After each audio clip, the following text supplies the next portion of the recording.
TikTok. It's time to rock. Welcome to the channel, folks. Ladies and gentlemen, we really appreciate you watching this video that we have here on the channel. It's a first for the channel. It's a recorded interview. Yes. And we're looking forward to seeing where this is going to take us, Brad. Yeah, the red light's on, so we're all good to go, Andrew. And a little nervous, but we'll get through it. Don't worry, it's all good. Yeah, Got your back, yeah. brother. Yeah, well, we don't have the safety of online comments to hide behind, bros. So we're going to have to rely on you and myself. But look, it's going to be really easy because the caliber of the guests that we've got on the channel, you know, he's been a big part of our channel. We've ranked a lot of his albums. You and I have had a couple of shows, midweek bro downs, talking about our guest. And we certainly look forward to hanging out with him for an hour or so. So I'm going to pass it over to you, bro, because if people don't know who our guest is, this is the opportunity for you to give a bit of an intro, brother. Wow. Today, Andrew, I'm excited to introduce the amazing Philip Sayce. He's a remarkable figure in the music world. His journey is inspiring and marked by passion, dedication, and exceptional talent. Philip Sayce's reputation in the music industry is synonymous with excellence. He began his career alongside the masterful Jeff Healey, mastering blues and refining his skills. His talents caught the interest of Melissa Etheridge. He's gained recognition for his excellent and exceptional performances with her. However, it's Philip's solo career that's truly distinguished him. With each album release, he showcased new dimensions of his musical ability, captivating audiences with soulful compositions and electrifying performances. His discography, from his debut album, Philip Sayce Group, to his latest works, The Wolves Are Coming, reflect the evolution of rock and blues, in my opinion. Albums like Peace Machine, Inner Evolution, Steamroller, and Spirit Rising highlight his growth as an artist, showcasing his relentless pursuit of excellence, Andrew. Scorched Earth Volume 1 captures the energy and passion of his live performances, demonstrating his stage command. Philip Sayce's story embodies perseverance, resilience, driven by unwavering passion for his music. His music transcends boundaries, resonating with listeners worldwide. I encourage everyone to support Philip as he pushes musical boundaries and inspires future generations. Philip is not only a musician, but also a symbol of hope, showcasing the transformative power of music. Undoubtedly, he's a legend in the making. Andrew, I'd like to welcome Philip Sayce here today. Bring him on. Oh my goodness.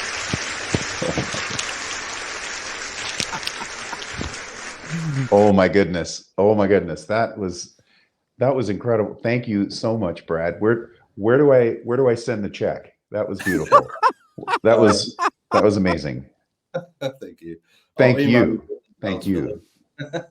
Oh my gosh, I feel really really moved by that introduction. My gosh, thank you. Thank you so much. It's a real pleasure to be here with you guys today. I feel like I've watched you online so much that it feels funny to be in the at the table with you guys on your show. It's really good to be here with you.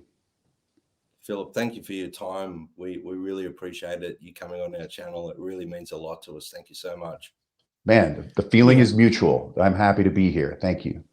Yeah, it's a big deal for us, Philip. And, your music has been a big part of our channel over the last couple of years. I was saying to you before in the green room that Brad and I connected together through one of your live streams, so the power of music, and I know that you too look at the power of music as a big influence in motivating people to be positive, and that's what our channel's about. And the fact that you can come on as an example of that and spend some time with us is something that we'll never forget. Because at the end of the day, Philip, we're fans. we're just fans, bro. Oh my gosh. Listen, that means a lot. Thank you for caring about the music. That's something that's very special and dear to me. Thank you. And I'm fans of you guys as well. So, I watch your videos and and check out what's happening. And certainly supporting, so very supportive of Brad in his music and playing, and we've connected over on the Together platform many times. And Sure. it's the fans of yours as well. So thank you. It's good to be here. Thank you, Philip. Thank you. Thank you. Thank you. Thank you for the music. Thank you for the latest release. The Wolves are coming. I think I'm going to dive straight into the questions, Andrew, if that's okay. I think so. Where did you record the album, Philip? I think I know, but for our listeners that don't know, can you tell us where you recorded and who you worked with, I guess? Yeah, Brad, thanks for asking about it. And, it was recorded in Los Angeles. About 95% of it was recorded in Los Angeles at Station House Studios with Mark Rains Engineering. And it was done through a number of different sessions, kind of, once sort of toward the second half of the pandemic. Things were definitely still totally upside down. So we'd go in the studio for about 3 days at a time, and I'd be writing songs. And so I'd come in, if we knew we had 3 days, maybe I'd bring 3 or 4 songs in. And I called up my buddy Michael Leisure, who's a fantastic drummer and longtime friend. He plays with a lot of people, including Walter Trout and many others. And we've worked together off and on for a long time. And so he came in, and we just would record live off the floor together. I'd play guitar, he would play drums, and then he'd go home, and I would stay with Mark for the next 2 days or whatever, and just kind of do a bunch of overdubs, put some bass on and some other guitars, and start singing on it. And yeah, is this song any good? I'd be like, yeah, this is a good one. Okay, let's keep this one. Let's finish it. Great. Okay, what about the second song? That one's not ready yet. That one needs a better chorus. So I would leave that out, and then take the next few weeks at home and sort of write some more songs, and kind of repeated that over the course of, I don't know, four or five different times, different sessions in the studio. And we came up with, a really good collection of songs that I'm excited about and grateful they came together in this way. And Aaron Sterling also played drums on this. He's based in Nashville now, or in Tennessee. And he's an amazing drummer as well. And so he played on a few tracks remotely and sent the tracks back. And then we just built them up at the studio in LA. And one of them, my friend Fritz Lewick played drums on, who is an outstanding drummer that I've known for many years. He was in Melissa Etheridge's band, and amongst many others, and plays with Jackson Browne. He's been with him for years. So Wow. Really thankful to have just a great group of collaborators on this album that just came in and really laid it down. Fred Mandel all over the record. I mean, he's a hero to me. So to have him on there is just a big inspiration. And of course, Mark Rains mixed some of the album, and Brian Moncars mixed the majority of the album, who is a super talented producer, engineer, and mixer out of Toronto. And so he came in and flexed his muscles on it too. Wonderful. So fantastic. Did you produce the album, Philip? Is it like your production? You do it? That's right. Yeah. So this one and the last record as well, Spirit Rising. It just, there was nobody else in the studio really. So it was just for the most, that was it. So, I guess, that's kind of what ended up happening. Yeah. Did you find that very freeing? Like, was that like a freeing experience from previous recordings you've done with a producer? Yeah, I think both are true. I think sometimes it's great to be able to lean into a producer and kind of look to someone for their advice or their feedback. But I'm also somebody that doesn't necessarily want or need to be micromanaged in the studio. I'm going to do what I'm going to do. And sometimes it's helpful for me to have somebody I trust be like, yeah, that was the take. You could do another 10 if you want, but that's the one that's got the vibe. And so sometimes something like that is really helpful. Because for me, I'll do like 100 takes of something sometimes. Like if we're overdubbing a solo and it's okay, today's guitar solo day, I might just from 10 a.m. till 10 p.m. Drive everybody crazy just playing another solo, and I sort of can't figure out which one do I like. Did I like number 32, or was the first one the best one? So sometimes having a friend there that is able to say like, hey man, that was the one is helpful. But in this case, it felt very natural. It just felt like the right way to do it was for me to produce it. And you know, having worked with some incredible producers in the past, I've picked up a lot of tricks and learned a lot from people like Dave Cobb. We made a bunch of records together, and I really learned a lot from him. Watching him as a producer and how he sort of guided me, and working with people like John Shanks, you know, watching how he makes records and learning from him, and many other people. So kind of took some of those experiences and put them into this record. That sounds great, Philip. I'm glad that you're talking about obviously the music and how you developed it as a producer. One of the questions I'd love to ask you, you're a songwriter besides being a producer and a guitar player. Can you tell us a little bit about your songwriting process? Is it the lyrics? Is that something that motivates you first, or is it the music that comes first? Is it the solo and then you build upon that with the lyrics? Yeah, thanks for asking, Andrew. I appreciate that question, you know, and I kind of feel like it's a little bit different. I mean, I don't necessarily have a formula, but I have a way that for me, songs come together about 75% of the time. And that is, I'll have a musical idea or a riff or a groove and kind of a chord change thing happening. And then from there, I'll write like a top line over it, like a melody. And then from there, the lyrics will come. And sometimes that'll just come from like humming a melody and sort of making up sort of like words that don't exist over, you know, in that melody, and then trying to sort of chisel away at that and try to find a lyric. And the other 25% of the time, there might be a melody that I hear or that's floating around, and then I'll try to come up with something that will help to support that melody. But most of the time, it's the musical part or a riff that will come first, and the lyrical content will come towards, you know, that'll be sort of like the next step of it once the musical component comes together. But again, it's not a paint by numbers thing, right? Sometimes, as I'm sure you guys write your own songs too, and you know how it goes. Sometimes they just come in a way you're not expecting, you know? That is true. Yeah. So how did you come up with the title for the album? I mean, because for me, it symbolizes the wolves are coming. It symbolizes like courage, determination. Is that like a sentiment for you, Philip? Like during the pandemic, obviously I'm assuming you were writing and working on this material, and you're starting to record during that period.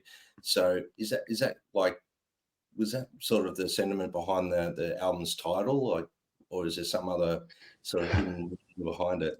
Well, yeah, you know, I think both are true. I think there are some hidden meanings in there, definitely, and I think it's also open for interpretation for anybody that listens to the music and then sees the title of the album. I think that, you know, it's sort of open to your own, you know, choose your own adventure type situation there. But it has a number of meanings, but ultimately it came from something that my dad used to say when he wanted me to get a move on.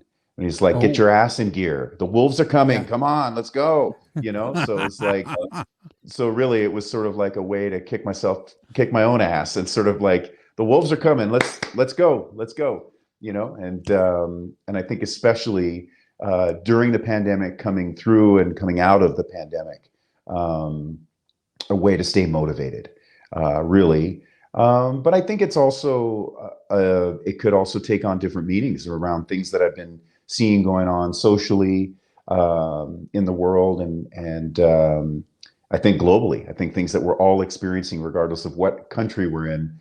The wolves are coming, if you know what I mean. It's a wild world right now. Exactly. I couldn't agree more. Yeah. You've released this on your own label this time round, Philip. Yeah. Atomic Gemini, that's your label? Atomic Gemini, that's right. Yeah. So you've released it on that. How do you find the process and dealing with being an independent artist as opposed to you know, being signed? Obviously, there's I guess a bit more freedom in that sense, and a little bit more control. Yeah, you know, Brad, I think that's a cool question, and you know, it's sort of like, you know, there's pluses and minuses to both scenarios. I kind of feel like when you are working with a label, you're under contract with a label. My lawyer has a saying that is, whoever holds the gold makes the rules. And so ultimately, if somebody's paying for it, a record company is paying for that, they're going to have a certain say and certain expectations. And I think a lot of times, depending on the nature of the individuals or the company or whoever you're working with, if if they say, hey, I want you to dress up like a panda bear, and you say, man, I don't want to dress up like a panda bear, does your music get promoted? Do you get the same kind of attention as if you're just willing to play ball? I'm kidding, of course, with the panda bear thing, but that's what my lawyer means by whoever holds the gold makes the rules. And I think regardless of what's in your contract, I think there are certain expectations. It doesn't matter whatever relationship. When somebody's paying for something, they're going to want certain things. Whereas I think when you are making your own record, there's a different kind of freedom. There's not really anybody telling you what or how to do or what to wear or what it needs to sound like or not sound like. And again, sometimes that can be a really good thing. A collaboration with a group of people in business that are that are really supportive in an artistic way can be really wonderful collaboration. That can be something very, very special. And when it's not like that, it can be very frustrating and very disheartening and very difficult. So I think, there are pluses and minuses to both types of situations and scenarios. And I think one of the other things too with being an independent artist is that, big companies or larger companies have certain relationships in the industry that allow doors to be open for their artist on that label to walk through. When you are an independent artist, you're in the back of the line.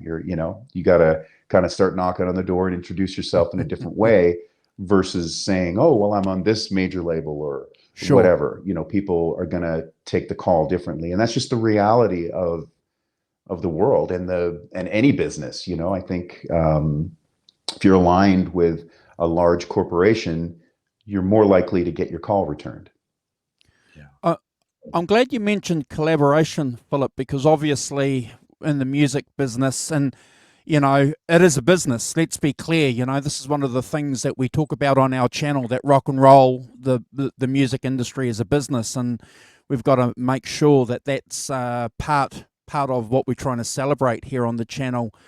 It's interesting, the news that we got that you were collaborating with Paul Reed Smith and playing their guitars. So obviously we're a guitar-based channel, so we'd be quite keen to hear how did this collaboration come about, and can you share with us, please, where that came from and where you hope to go with PRS? Yeah, well, thanks for asking about the Paul Reed Smith guitars, and it sort of came up, I don't know, I guess about a year and a half or so ago, maybe even just a year ago. A friend of mine, Glenn, Brad, you've met Glenn on Together, I believe. And Glenn is based in Austin, Texas, and he's a great guy and, friends with a lot of some of the big cats from Austin.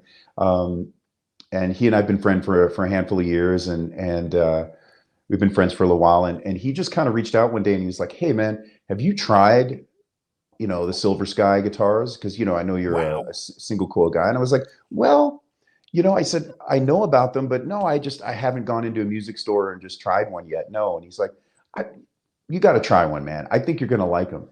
And another friend of mine, longtime friend, good friend of mine, close friend, Mike from up in Toronto, he had said the same thing. He had bought a Silver Sky during the pandemic, and he's a vintage Strat guy. He's got 59 Strat. He's got the real deal stuff. And he kept telling me, he's like, these Silver Sky guitars, I don't know, man. They've got something special. Have you tried it yet? And same thing. I was like, haven't tried it. So, after Glenn, gave me a poke, I went to the PRS showroom in Burbank, here in Los Angeles, and I brought my Super Reverb with me, and I brought my old Strats with me just to kind of get a sense as to what was happening. And they had a bunch of the Silver Skies there, and so I just pulled random one off the wall, which is the black one that I have now. I just plugged it in and played it, and my jaw dropped. I'm like, holy shit, this guitar is no joke. And it was like I didn't want to put it down. And I was really surprised, really inspired playing it. It was immediately a fit for me. I just was like, wow, this is correct.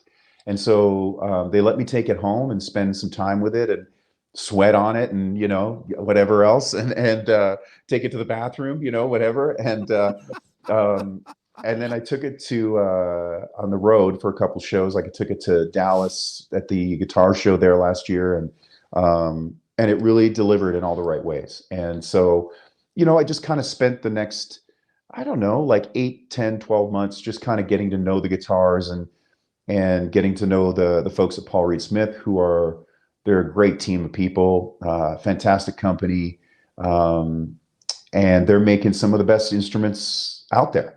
They're really, really amazing. And so I was honored, and I'm honored and grateful to be excited to the Paul Reed Smith team and to have the opportunity to collaborate with them. A+ company, A+ people, and I can't say enough about the instruments. I wouldn't be playing them if I didn't like them. I mean, I love them. They're stellar. Well, if that doesn't sell them, Philip, I don't know what will.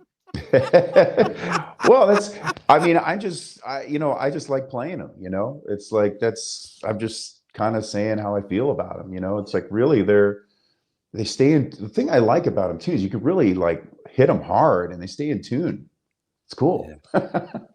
I really liked the I think you've once or twice you've pulled out you had a white one with a maple neck. I really liked that one. I thought that was there was something about that one, but I mean, it's hard to tell through a speaker on a phone. And yeah, I know. It's always so funny when people are, you know, they're critical about tone that's coming through their phone. It's like, come on, man, really? You could tell what the tones are through the phone? Really? Okay. Yeah. Wow. Yeah. But no, that maple one, Paul Reed Smith has a really special thing going on. That white one with the maple neck. It's like, it sounds like a 50s Strat. It's got like this real, a lot of sort of harmonic, a lot of stuff happening in the top end that's really rich and really exciting. And the notes just kind of shoot off that neck. It's like very percussive sounding. That's like a recording specialty, that one. Beautiful. Yeah. Well, it's a lovely looking guitar as well, but they're all magical guitars. Do you find that I find you pick up a guitar, and if you connect with it, it does inspire you to play a certain way and even write a certain way. Have you found, since you've connected with your instruments, the PRS ones, that you're playing differently on them, and have they inspired any sort of music? Yeah, I love that question. Yeah, I think that they are inspiring me to play a little bit differently. Certain things. I think, one of the things I'm most surprised about is that I haven't changed anything. Usually on old Strats or any kind of old Gibson that I have at home, I'm always refretting. Whereas these Silver Skies have it's just a stock guitar, original frets, everything's the same. Yet the feel when bending is very comfortable. It doesn't feel like I'm dragging on the fretboard. And in some ways, it allows me to do things a little bit differently, just with the neck shape, and maybe certain kind of runs feel a little bit different than when I'm playing them. Not better or worse, just a little different. Sure. And again, I'm not looking to the Paul Reed Smith guitar to replace this 63 Stratocaster. They're different animals and they do different things, both of them extremely well. But I haven't played a new single coil guitar that's sort of a variation. It's not exactly the same as a Strat. It's its own thing. That's a variation that feels like that exciting to play. Some of the new songs on the Wolves Are Coming have been really fun to play on it, especially like on the bridge pickup or the sort of out of phase and bridge, pickup position there. just really a real spanky sound, and really kind of just really cooperates on some different kinds of riffs and things like that. Very balanced, very clear, a lot of clarity. I was using Paul Reed Smith in the studio a couple weeks ago. We recorded a bunch of new songs, and the Paul Reed Smith was totally delivering. Like I had it there, and I was like, okay, I'm going to use the vintage stuff. And then we plugged in the Paul Reed Smith, and everyone like, holy shit, man, that thing really does hold its own. Like it was like, it really delivered. So yeah, it's cool. It's like another flavor that works. It complements very much what this guitar does. Wow. Well, Fantastic. definitely going to be trying these out, Andrew. What do you think? Yeah. Well, Philip, we did a midweek show, and one of the topics that we spoke about was you and Paul Reed Smith guitars. And oh, right on. Yeah. I've never played the Silver Sky. I've played the budget version of the PRS. Not the expensive one. But I'm definitely keen to check one out. Being a Strat fan, we'll always argue this. We'll always argue this on our channel, Philip. We'll always say, look, if you want a guitar, if you want to cover all your bases, get a Stratocaster. A Stratocaster will deliver. You can put an overdrive pedal and make it sound Gibson-y, but you can't put a pedal in front of a Les Paul, even though we're Les Paul guys, and make a Les Paul sound like a Strat. So if you want to cover your bases, the Stratocaster is the way to go. But yeah, the Silver Sky seems to be something that we have to try. One more gear question before I fire it on to Brad, because he's got some other gear stuff that he wants to talk to you about, I'm sure, Philip. That's great. I love talking about gear. We've recognised that collaborations are important for a musician moving forward, as far as a business is concerned. Have you got any other gear collaborations that you might want to share with us, with amps or pedals? I know years ago you did a Yamaha THR amp video, a couple of videos, and they're on YouTube. You took one to a radio station and you cranked it up, and my God, that sounded like a Marshall amp. I don't know how many Yamaha THRs you must have sold over the years, but I'm sure you'll be familiar with that video. But have you got any other collaborations that you might want to share with us coming up? Nothing to speak of at the moment. My friend Joel Wilkins and I had a line of very short run of pickups that, Joel is an incredible luthier, guitar wizard, master, and friend, and wonderful all-around human being. And we collaborated on a short run of pickups about a year or two ago. And that was a lot of fun, and I think really rewarding. I think Brad got a set. I think if you still got, sure you're still in there. That's good. All right, my friend. Yeah. I love to hear that, man. That's a real big thumbs up to our buddy Joel Wilkins. Certainly always open to collaborating with different friends on different projects. And there's definitely like a wish list, like, oh, it'd be fun to do this or it'd be fun to do that. But I'm not somebody that necessarily, I don't have to have my name on something. It doesn't, like, if I like what I like, and having a signature something or whatever. I mean, it's kind of, it's fun. It's cool. I would appreciate it.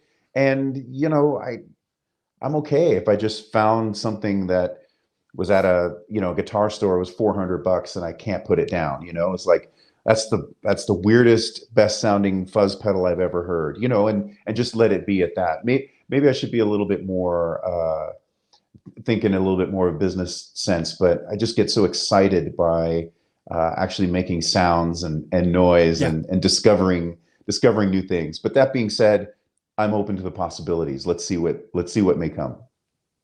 Awesome. Awesome. Well, I mean, we're on the topic of gear and geeking out a little bit. What guitars did you use on the album Wolves Are Coming, Philip? Great. Yeah. Thanks for asking, Brad. And the majority actually was this guitar right here, which is this guitar's name is Big Daddy, and Big Daddy is a 1963 Stratocaster. And I've had this guitar. I think I bought Big Daddy in 2010, but the story with this guitar goes back further than that. It goes back to 20 years at least, where a friend of mine, Bob, in Toronto, owned this guitar, and he was asked me if I wanted to buy it. I remember playing it. It had the sound, right? And at the time, I just didn't have the money for it. And it had a really weird finish on it. And I've shared this with Brad before, but the guitar was black, but it had a little sunburst ring here. So it was like what a collector might call, overspray or something. And I didn't care. I plugged it in. And I remember it was one of those ones where everybody at the store was like, "What guitar is that?" Like immediately just had the sound, right? And he tried to give it to me at a price, and it was like, I don't even know if it was $5,000. It was so cheap, but I didn't have the money at the time, and he ended up selling it to someone in the US. I was living in Toronto at the time, so it was in the US somewhere, and it just was gone.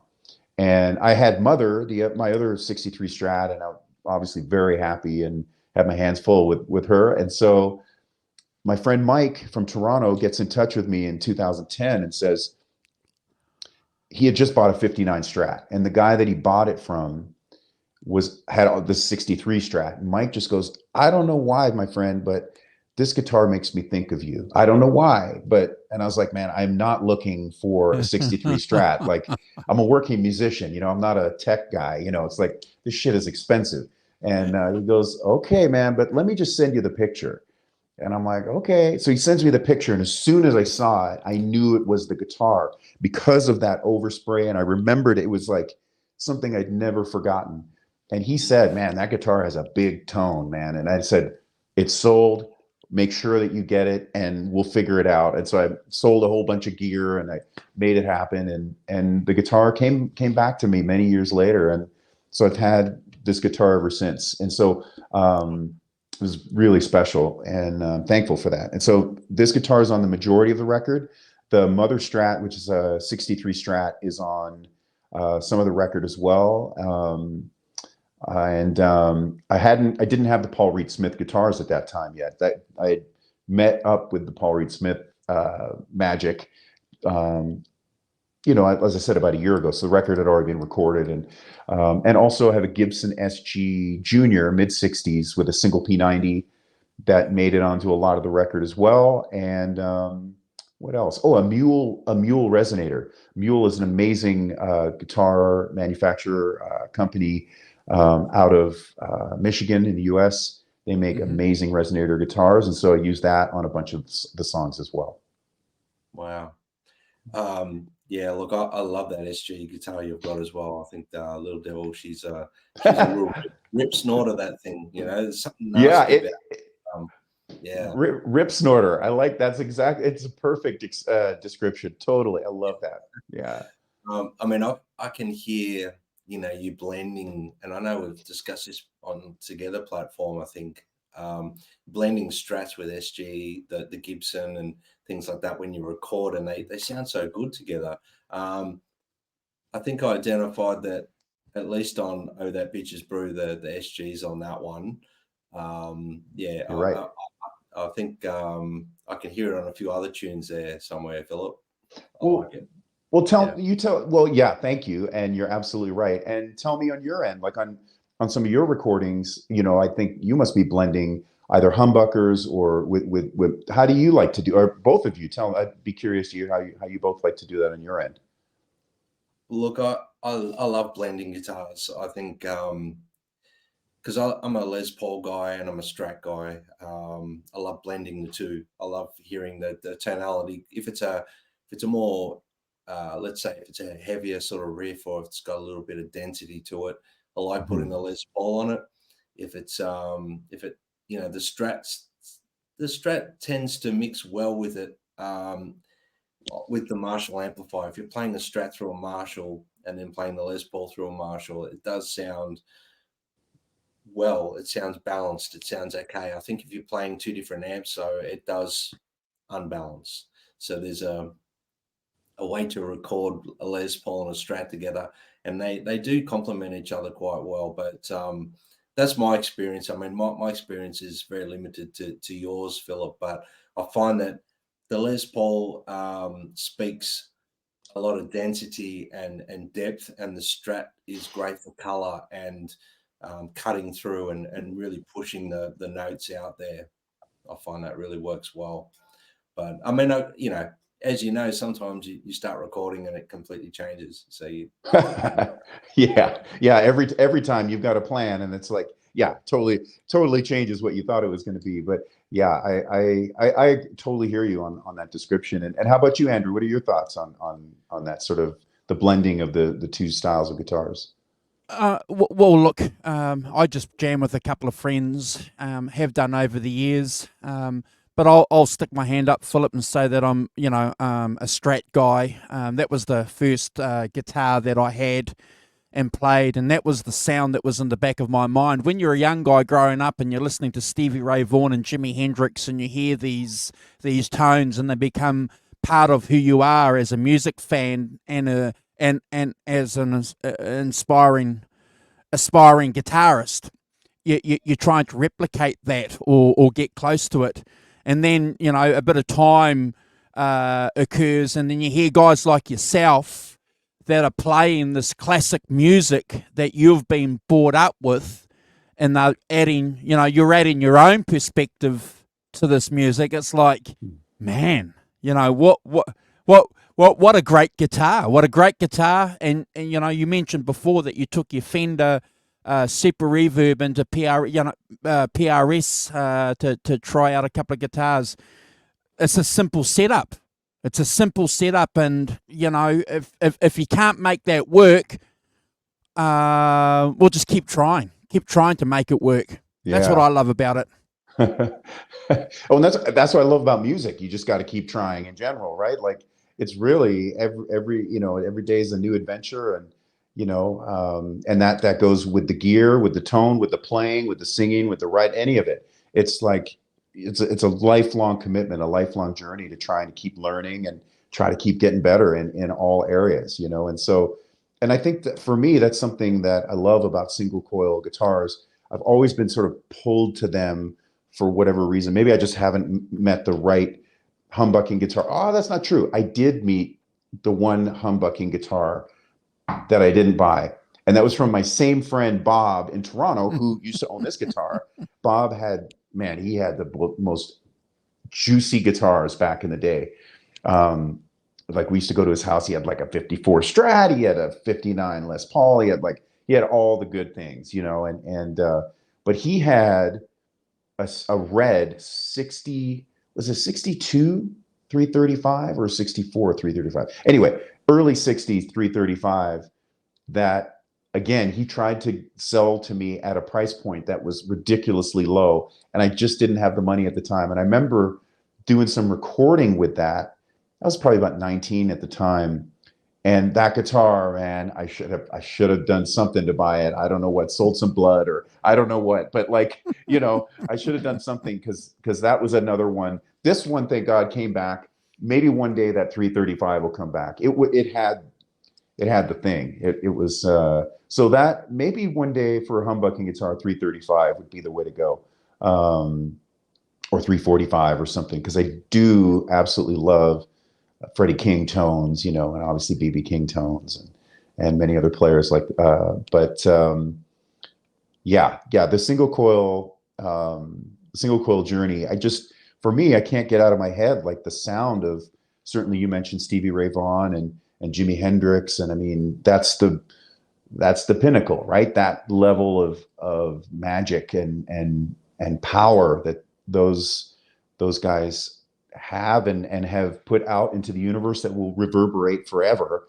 But also, I think about tones of people like Robert Cray, and his single coil tone, and that clean sound that he had was absolutely spellbinding. like Jeff Healey's sound with a Strat would fucking blow your head off. It was like, oh man, what is that? And you know, I think about Mark Knopfler, like some of the early Dire Straits stuff, like Down to the Waterline. That Strat tone is like, oh man. So yeah, that, or Ry Cooder's Strat tones for that matter. I mean, it's just, for me, it was just always my, you know, my favorite sound seemed to gravitate towards the single coil. Mm.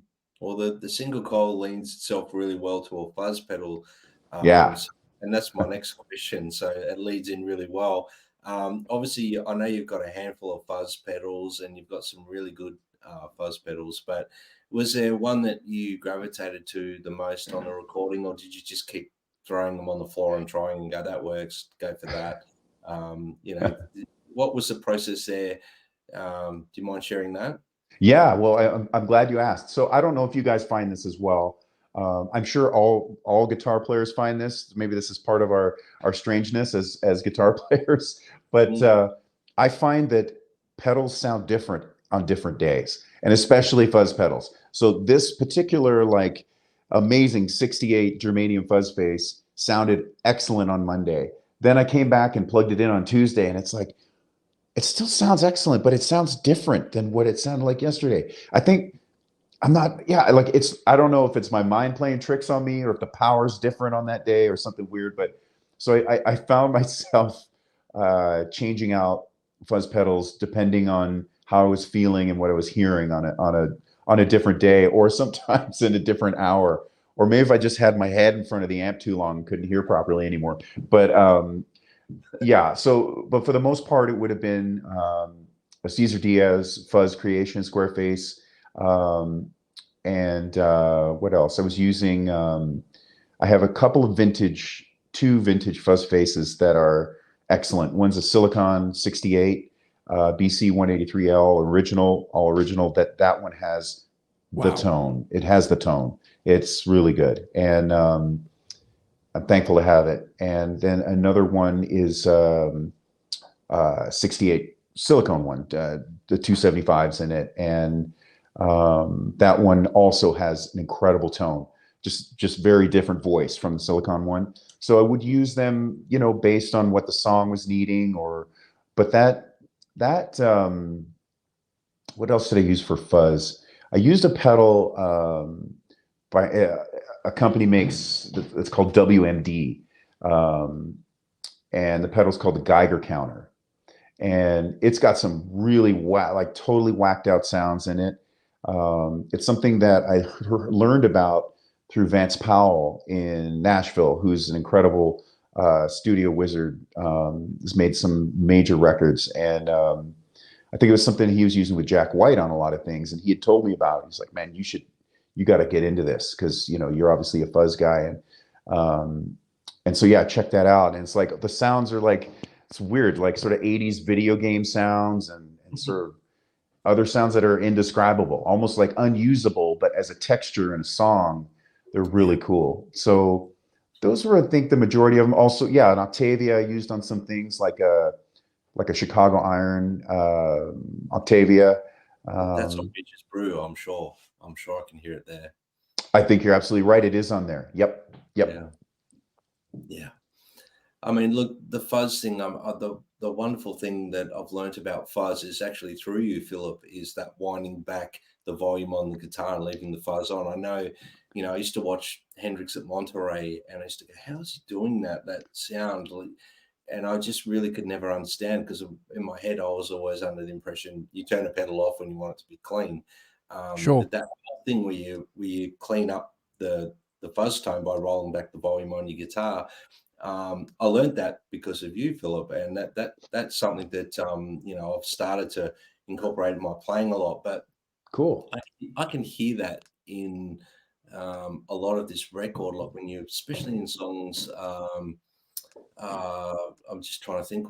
It's over now. I think the solo in that before it winds up. Is that? Am I getting that right? Are you that the fuzz wound back, or is that completely clean and then you stomp on it when it winds up?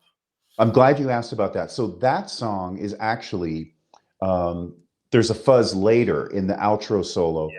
There's that fuzz rolled back clean sound you can definitely hear on a song like there's a song toward the end of the album that's called Intuition, and that's got the Cesar Diaz square face. That's that sound rolled back, and the fuzz rolled back, and obviously the difference between your volume on 7.5 and 9.5 is day and night. It's like it's a completely different pedal, and as you said, that's something that we've all learned from watching Hendrix, and certainly for me studying and watching Stevie Ray Vaughan live videos, particularly from 1989 and 1990, and you'll see that he's constantly adjusting the volume and updating his tone and getting different shades just as he's moving through sections of a song and just moving it. And this, like for instance, in the song like Leave My Little Girl Alone, you see the live versions and the little adjustments he makes and just the lion that comes out of his guitar. So I've just watched those a million times and tried to learn from that. And I think spending time with Cesar Diaz, and he sort of really told me about how that worked and how to do it. And so, I mean, it's always a work in progress. And that song, It's Over Now, that you were asking about, that's actually straight into the amp. That's into a Tommy Cougar amp. Tommy Cougar is, in my opinion, one of the top, if not the top amp designer on the planet. And he's based in Sweden. I've had the privilege of working with him for a long time. And that was an amp that he made that's called Mother. And it's the name of the amp is called Mother Gladys, after Gladys Knight, the great singer. And it's just got this beautiful, sort of crystally clear, chimey, clean sound. And that was with the Mother Strat.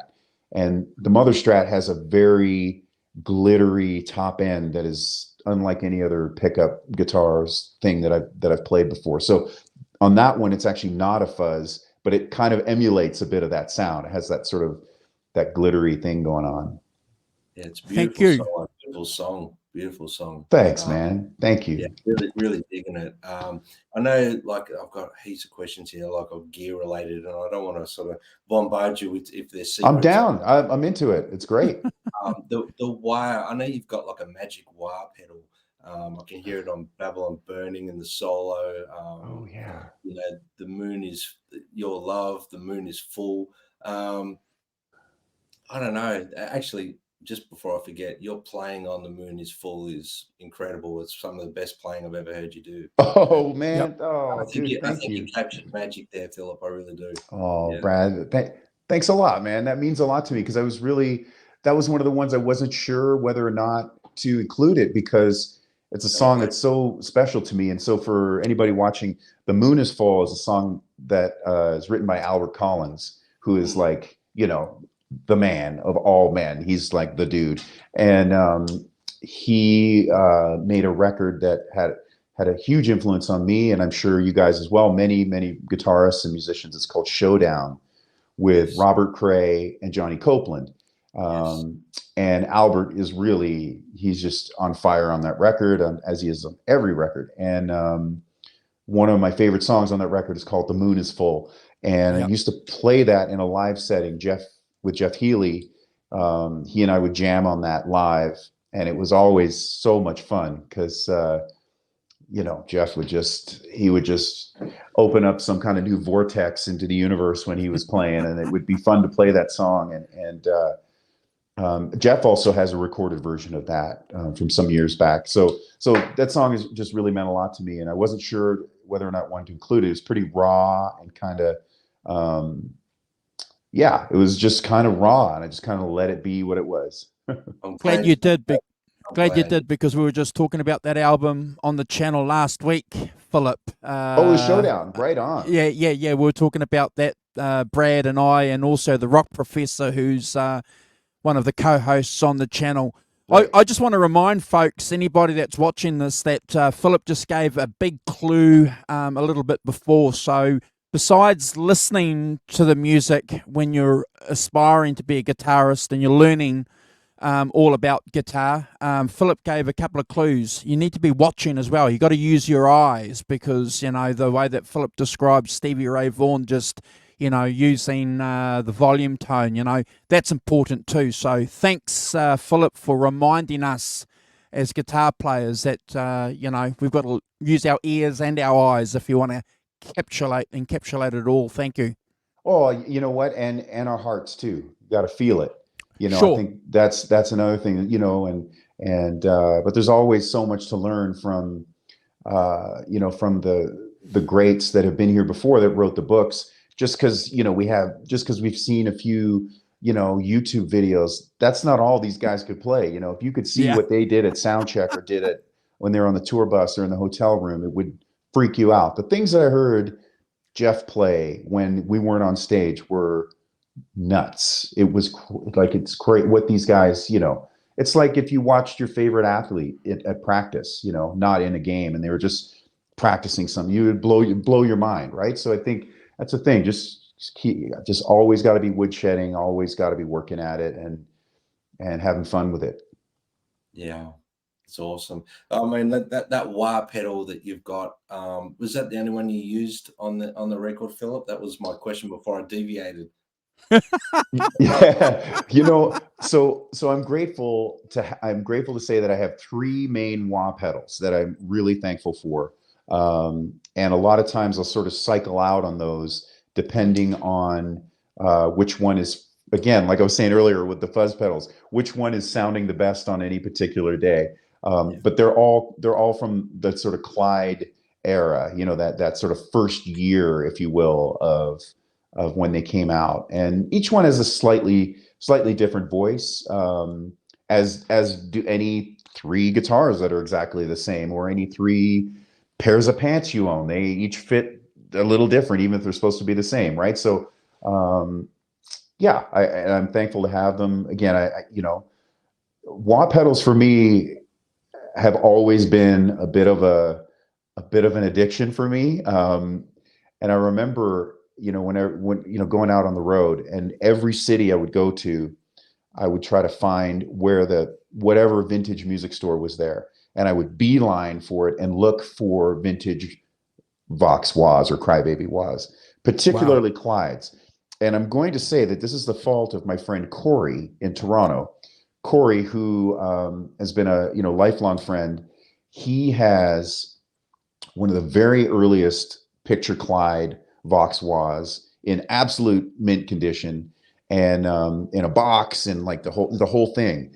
And he's had it forever. And I remember when we first met, we bonded over wah pedals, because I had a reissue Vox wah, and he was like, "Oh, well, I got this old Clyde you should check out." I'm like, "What's a Clyde?" And then I went to his house and stepped on the thing, and I've never been quite the same ever since. So I blame him for I think since then, I remember like every city, like in Paris one time, I remember going to this vintage store in Paris. I can't remember the name of it, but in the window there was a Vox wah, and I'm like, "Oh, I got to go in." And I went in, and there was a sticker on the wah that said "Not for sale." And I remember talking the guy into letting me buy the wah. And it was my main wah for, I don't know, 6 weeks, until I found the next crazy Vox wah that I found somewhere, and then another one.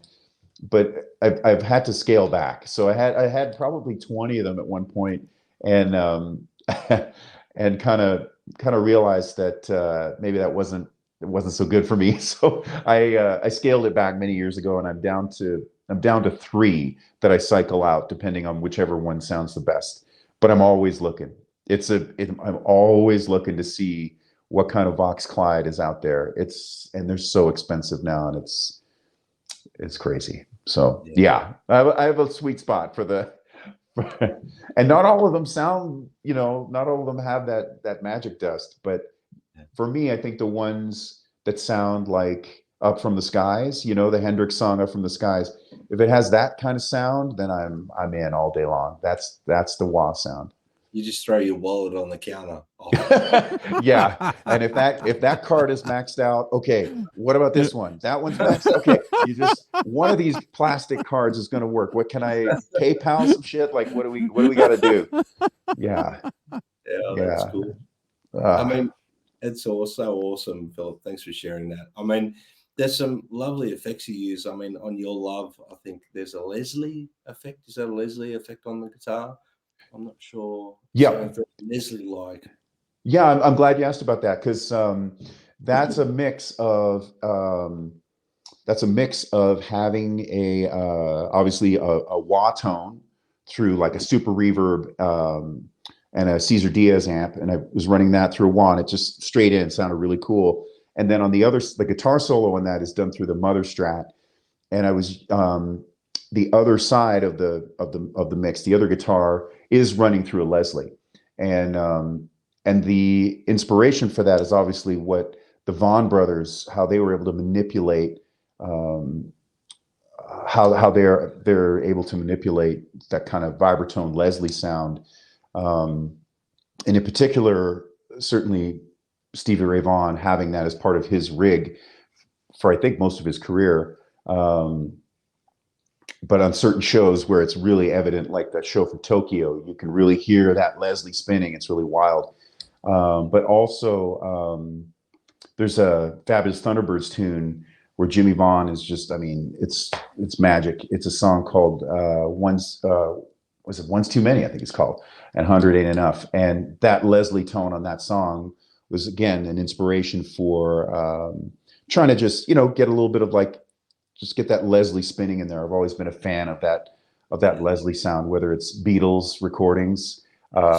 Nice shirt today, by the way, your Beatles shirt, and again, as I was mentioning, Stevie's use with the Leslie, absolute top shelf. Look, on the record, I hear, obviously talking Beatles, I hear a Beatles influence there on a few things. One in particular, Blackbirds Fly Alone. I hear Beatles. Yeah. I'm actually hearing Zepp. I'm hearing Beatles. I'm hearing Stone Temple Pilots, Kravitz. I'm hearing Rival Sons. I'm hearing all sorts of stuff there.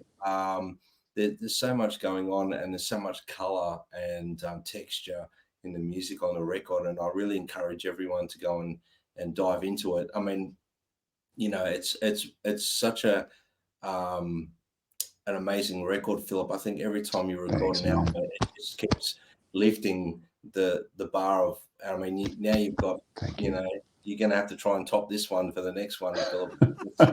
You're so kind, man. Hey, that means a lot to me, man. Thank you so much. That really means a lot. Thank you. Thank you. I mean, I've already started being inspired by this record in so many ways. It's, I'm finding, I'm sure Andrew feels the same way. We're doing later this evening, we're doing a rankings track by track of your album Wolves Are Coming. Oh man, take it easy on me, man. And it's simple. It's a simple album to do for us. Everything's a 10. Oh, come on. Okay, like I said, where am I sending the check? You email me and I'll send the payment, or I'll PayPal it over. It'll be right over there. Thank you. I mean, it's our signature thing on the channel, the ranking the tracks, and we do it just really to, dive into albums we love and help, open the ears of people who might not have heard certain things, whether it be an old album. This is what we call a contemporary album, something that's modern. It's coming out now. So it's great to be able to do something, that's recent release that is fresh, and we're listening with fresh ears, and we want to thank you so much, Philip, for allowing us to interview and talk to you about this. I've got 1,000,001 questions I could ask you, but I just want to thank you so much for joining us today and giving us your time and talking about a wonderful album. Well, it's a pleasure and a privilege for me to join you, Brad and Andrew, both of you guys today. And I really love what you're doing here on your channel, and with your interviews and certainly talking about tones and music. And as I said, I'm a fan, and Brad, we've had opportunities to connect, certainly outside of this platform, on Together and in other places as well. And certainly a fan of your musical career and the music that you're putting out in this world. I really think you're a special guy and really talented, and there's a lot of heart and power and authenticity to your playing. And I can't wait to hear what you come out with next, because you know, you got it going on. And Andrew, I certainly, you know, I really hope to hear more of, you know, more of your playing and more of your Yep. music. And, you know, hopefully we get to meet in person one day soon. And just so I know, where are you both located today? Like where, because I'm in California. So where are you both today? Well, I'm based in Melbourne, Victoria, in Australia, and Andrew's in New Zealand. Yeah. So I'm in Hamilton, New Zealand. So yeah. So we're sons of the Commonwealth. So, is that's our band name? I love it. Yeah. Right. With you being Canadian and obviously Welsh as well. So yeah, it's a good thing to be. One thing I'd like to say, Philip, before we sign off, please, is Yeah. you know, I you know, you're mentioned in the latest Total Guitar magazine as an influence, you know, as a role model, along with, you know, a lot of the greats that we've followed over the years. And you know, for guys like me that have been around the block a few times, I think it's really fantastic and great that, you know, a guy like yourself, a young guy, is motivating and inspiring young musicians and young guitar players. You know, it's continuing that legacy, and for our channel to be part of that by having you come on is a humbling experience, Philip. So we hope you can come back and hang out with us again later on in the year. It would be great to have you back. Consider it done. Thank you. And yeah, let's do it again real soon. And you know, thank you for mentioning that. I feel really honored, and I think that this is about, you know, the music is about a community. It's never about a competition. It's about you know, there's enough lanes for everybody to have their own lane and have fun and kind of look over and be like, all right, I like what you're doing. I like what you're doing. All right, let's, you know, and to kind of support one another. It's never a competition, because we're all in different places in our life. We're all experiencing different things. We're all feel different things. And so I think like what you guys are providing here is an opportunity to do just that, an opportunity for community, and to celebrate music and what we love about music, and an opportunity to really connect in this way. And I think that's, you know, I think what you're providing is excellent. And that's really what it's all about. And I know Brad and I talk about this over on Together, the Together community, really about as well, just that opportunity for people to connect and explore and never compare. It's not competing. It's everyone's doing their own thing. Arts isn't about a competition. It's about expression and getting in touch with, I think, what is most important to an individual personally, and being able to meet each other where we are. Awesome. Thank you, Phil. Yeah, well, at this point of the interview, Philip, what we normally do is I like to have a bit of fun with our guest and torture you. No, I'm joking. Okay. What do we got? What you got? Look, what I'd like to do is we ask 5 quick questions, and I want you to answer with the first thing that pops into your head without even thinking. Okay, this is a real test, and I know how much you know. I know the artists that inspire you, and I've tried to keep it related to that. I think I know the answer to every one of these, but this is going to be a real test. Okay. So I'm just supposed to say that whatever comes into my brain first, I'm supposed to say. Exactly. Don't even think about it. Just like straight off the bat, just go bam. That's okay. What I want. Okay. All right. 5 questions, and then you're free to go. Okay. We let you out of jail. Okay. All right. First question. Favorite Hendrix album? Guacamole. No. You said first thing that comes into my head. Sorry. I don't know. We're not Guacamole. The first thing. Favorite Hendrix record? Axis Bold as Love. Favorite Hendrix song? Are You Experienced? Favorite Stevie Ray Vaughan album? In Step. Favorite Stevie Ray Vaughan song? Lenny. Wow. Beautiful. Okay, and the last one relates to gear. If you were thrown on a deserted island and you had to take one thing, what would it be? But it's gear. Yes. Like yes. A piece of gear. What would I bring? Yes. I would bring. I'd bring a guitar. Yeah, whatever. Yeah, a guitar. The one in your hand, maybe. Sure. Okay, I'll bring Big Daddy. Okay, let me throw that. Okay, then that was 5, right? Yeah. Okay. Let me. I can't remember all the questions, but I'm gonna flip them back because I want to hear. Can I do that? Can I volley back? I want to. Okay. Okay. I'm gonna maybe both guys at the same time. Okay. Favorite Hendrix album? Axis. Yeah, Axis. Okay. Favorite Hendrix song? Axis. Little Wing.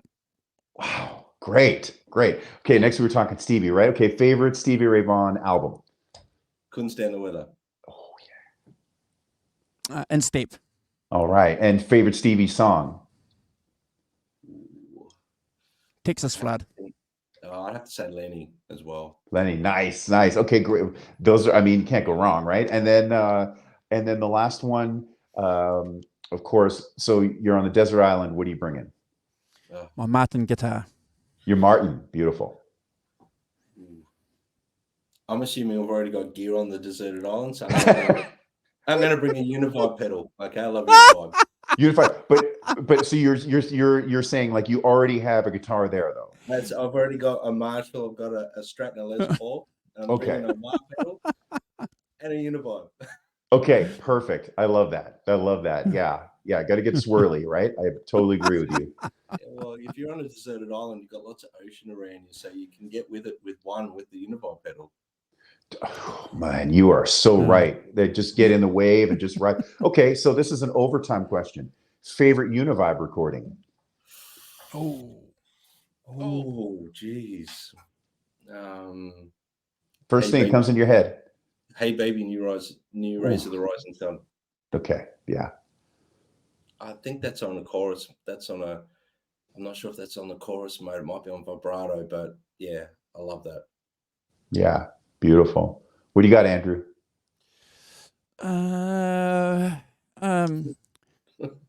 Mate, you've got me. Anything that you've used on your latest album? Oh, you're so sweet. You're so sweet.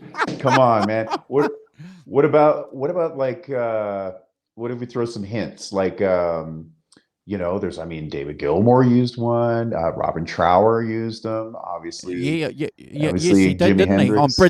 On Bridge of Sighs. Yeah. And obviously, we got Band of Gypsies, a Machine Gun. Yes, Band of Gypsies. Yeah. Yeah, I fantastic. might track mine and say Machine Gun. Machine Gun. Okay, yeah. Machine Gun. Yeah, that track on Band of Gypsies opening. Wow. Yeah, man. Band of Gypsies. That's the one that sent us all to the Tone Shack trying to figure it out. I've always loved that comment that Lenny Kravitz said about Machine Gun. He goes, "I need to take a nap after I listen to that." It's heavy. Yeah. That's a perfect yes. I couldn't agree more. Yeah, he's got a new record I heard coming, right? Lenny Kravitz. Yeah, it's got a bit of funk to it, which is very cool. Sounds cool. Well, the new single I've heard sounds pretty cool. So I don't know if I heard the single, but I know that he had a record coming, and then did they push the date back or something? But I know it's coming like in the next couple of months. Yeah, it's coming. He released a single, and it was meant to be coming out. I think it was probably meant to be out already, but they did push it back. That's the last I heard of it. Have you seen the clip to it? I think you need to do a clip like that, Philip. Do the what with it? Have you seen the video clip to his latest single? No. Go and watch it, and then send me a message later or email, whatever. Okay. Just covering, I'm going to do a video like that. Yes or no? Okay. What's the name of the song? Do you remember? TK421, I think it's called. Okay. Oh, you know what? I heard him play that on something recently, but I haven't seen the video. Well, the video is interesting. So, he bears a lot in it. Let's just say that. Well, good for him, man. Good for him. Hey, man. Hey, you know what?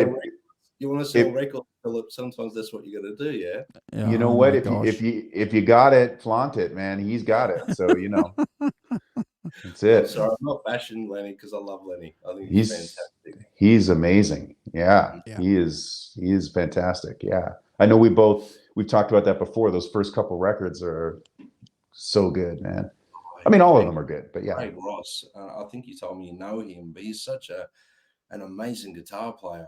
You know, such a soulful player. Wow. I've met him a couple times. I don't know if I like know him, but we've met a couple times, and he's a lovely person. He's as nice as you would hope that he would be, because from the warmth of his playing, you would hope that he'd be that nice, and you meet him and he's that warm. Yeah. Yeah. Oh, look, he brings the flavor to Lenny's music without a doubt. He's amazing. Yeah. Yeah. Well, Fantastic. Philip, again, thank you so much. If you know, I'm just going to say on a personal note, thank you so much. I love you, mate. Thanks for joining us. And I'm sure I can speak for Andrew here, where I say we're extremely grateful. And you know, you're welcome to join us anytime you've got something you want to talk about. So, well, thank you. I love you back, and thank you both, you guys, so much for the opportunity and the pleasure and privilege of joining you today. This was a lot of fun. I really enjoyed it, and you know, thanks for just your warmth and hospitality. It's really great. Thank you, Phil. I Phil. keep saying this all the time, Philip, whenever I talk to you, but if and when we ever get a chance to meet or play together on a festival or whatever it may be, we have to jam on The Moon Is Full. All right. Okay, let's make it a date. Let's make it a date. Andrew, you're getting in there too. So come on. Awesome. Yeah. What We're did gonna you do call it. us? This is a band Sons name? of the Commonwealth. Sons of the Commonwealth. We're just gonna Yeah. yes, yeah. I love it, man. Let's get started. We gotta start writing. Okay. Got work to do. Don't go anywhere, Phil. I'll play our exit video if that's okay, and but please don't leave yet. Okay, got it. Play on, guys. Thanks, Are we guys. out of here? We're out. Thank you, everybody, for watching. And subscribe. We'll see you next time.